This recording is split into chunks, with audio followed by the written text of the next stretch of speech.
रुकन बोर्डा स्टाफ ते सवे औरतन मर्दन ऐं ॿारनि जो PPHI इंचार्ज रुकन बोर्डा जे ख़िलाफ़ सख़्त एहतिजाजी मुज़ाहिरो। सांगड़ शदादपुर रोड ऐं सिंजूर शदादपुर रोड ब्लॉक औरतन जो धरणो रोड जे ॿिन्ही पासनि खां सवे गाॾियूं बीही वियूं। मुतालबनि जी मञता ते धरणो जारी रहंदो, मुज़ाहिरनि जो चिताओ।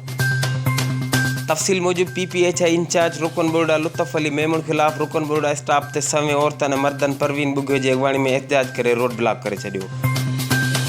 मुज़ाहिरीन इल्ज़ाम लगायो त PPHI इंचार्ज राशि ऐं करप्ट माण्हू आहे, जंहिं मक़ामी माण्हू भर्ती करण बजाए धारिया भर्ती कया आहिनि। असांखां भर्ती एवज़ ॻरी रिश्वत तलब करे रहियो आहे। मुज़ाहिरीन जो वधीक चवणो त सिविल अस्पताल रुकन बोर्डा जो अमलो इंतिहाई बदअख़लाक़ ऐं नाअहल आहे, जेको मरीज़नि सां बदअख़लाक़ी सां पेश अचे थो। इन मौक़े ते PPP ज़िले लेडीज़ विंग अॻवान नौशाद बलोच, रियाना चांडियो, DSP जाम नवाज़ अली, मुख़्तियार कारसिन जोरो, SHO झोल जी यकीन दयानी ते एहतिजाज ख़त्म कयो वियो ऐं रोड खे ट्रैफ़िक लाइ बहाल कयो वियो।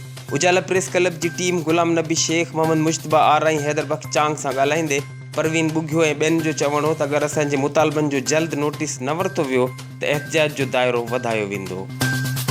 Ali Jafri Solangi, HRJDO news, Hyderabad.